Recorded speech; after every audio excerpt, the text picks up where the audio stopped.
हिमालय पर्वत बहुत ऊंचे हैं। यहाँ घने जंगल हैं जो अपनी प्राकृतिक सुंदरता और विविधता के लिए प्रसिद्ध हैं। इन जंगलों में प्रवेश करते ही एक अलग ही दुनिया का अनुभव होता है। इन जंगलों में तरह तरह के पेड़ पौधे पाए जाते हैं। यहाँ की वनस्पति इतनी हरी भरी और घनी है कि सूरज की किरणें भी मुश्किल से जमीन तक पहुंच पाती हैं। सुंदर फूल खिले रहते हैं जो जंगल की शोभा को और भी बढ़ा देते हैं। इन फूलों के रंग और खुशबू से पूरा जंगल महक उठता है। इनकी खुशबू हवा में घुल जाती है, जिससे यहाँ की हवा ताजगी से भर जाती है। पेड़ पौधों के बीच बहती हवा एक अद्भुत अनुभव देती है। नदियां बहती हैं जो इन जंगलों को जीवन देती हैं। झरने ऊंचाई से गिरते हैं जिनकी आवाज और दृश्य मन को मोह लेते हैं।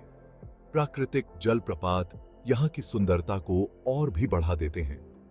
यह जंगल बहुत ही सुंदर और रहस्यमय है। यहाँ का वातावरण एक अलग ही दुनिया का एहसास कराता है, जहाँ हर कदम पर एक नया रहस्य छिपा होता है। यहाँ अनेक प्रकार के जानवर रहते हैं जो इस जंगल को और भी जीवंत बनाते हैं। इन जानवरों का प्राकृतिक निवास यही जंगल है।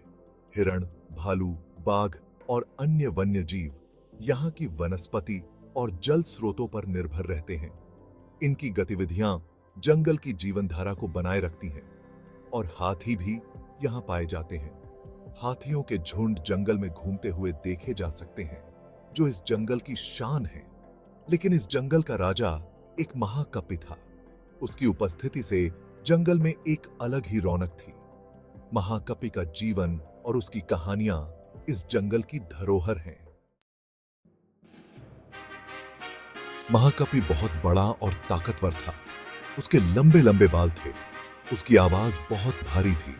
वह एक बहुत बड़े पेड़ पर रहता था। इस पेड़ पर मीठे फल लगते थे। इन फलों की खुशबू बहुत दूर तक जाती थी। महाकपि बहुत दयालु था। वह सबकी मदद करता था। सारे जानवर उसका सम्मान करते थे।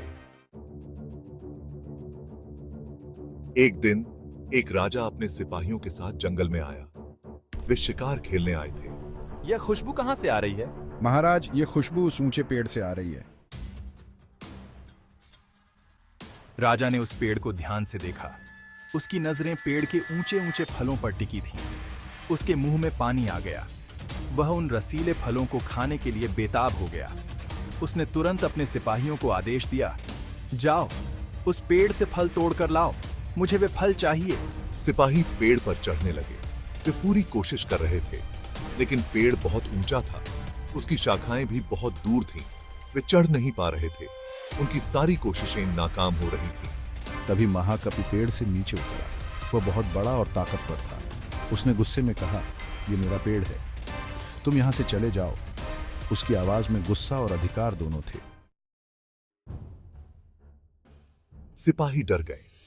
जंगल में अचानक एक अजीब सी हलचल मच गई थी। हर तरफ जानवर इधर उधर भाग रहे थे। वे राजा के पास भागे। उनके चेहरों पर डर साफ झलक रहा था। वे समझ नहीं पा रहे थे कि क्या करें। उन्होंने राजा को सारी बात बताई। राजा ने ध्यान से सुना और उनकी बातों पर विचार किया। राजा को बहुत गुस्सा आया। उसकी आंखों में क्रोध की ज्वाला जल उठी। उसने तुरंत निर्णय लिया। उसने अपने सैनिकों को आदेश दिया, इस महाकपि को मार डालो। उसकी आवाज में आदेश का सख्त लहजा था। सैनिकों ने महाकपि पर हमला कर दिया। जंगल में एक भयंकर युद्ध छिड़ गया। हर तरफ चीख पुकार मच गई। महाकपि ने बहादुरी से लड़ाई की, लेकिन वह अकेला था। उसके पास कोई साथी नहीं था जो उसकी मदद कर सके। आखिरकार वह घायल हो गया। उसके शरीर पर गहरे घाव हो गए थे, लेकिन उसकी आत्मा अभी भी मजबूत थी। लेकिन उसने हार नहीं मानी। उसकी आंखों में अभी भी जिंदा रहने की चमक थी। वह अपने आखिरी दम तक लड़ा। उसने अपनी सारी ताकत लगाई और पेड़ पर चढ़ गया। उसकी हर हरकत में दृढ़ता और साहस झलक रहा था। उसने सारे फल तोड़कर नीचे फेंक दिए। उसकी हरकतें तेज और सटीक थीं। उसने एक एक करके सारे फल नीचे गिरा दिए। उसने कहा, लो, ये फल ले लो। उसकी आवाज में एक अजीब सी शांति थी। उसने अपने दुश्मनों को भी फल देने का निर्णय लिया। अब तुम जा सकते हो। उसकी आंखों में संतोष और शांति थी। उसने अपने बलिदान से सबको एक महत्वपूर्ण सबक सिखाया। राजा और सिपाही फल लेकर चले गए। महाकपि पेड़ से नीचे गिर पड़ा। वह मर गया। महाकपि ने अपनी जान देकर सबको एक सीख दी। उसने दिखाया कि सच्ची बहादुरी और समझदारी दूसरों की मदद करने में है। हमें हमेशा दूसरों की मदद करनी चाहिए। हमें बहादुर और समझदार बनना चाहिए। यही इस कहानी की सीख है।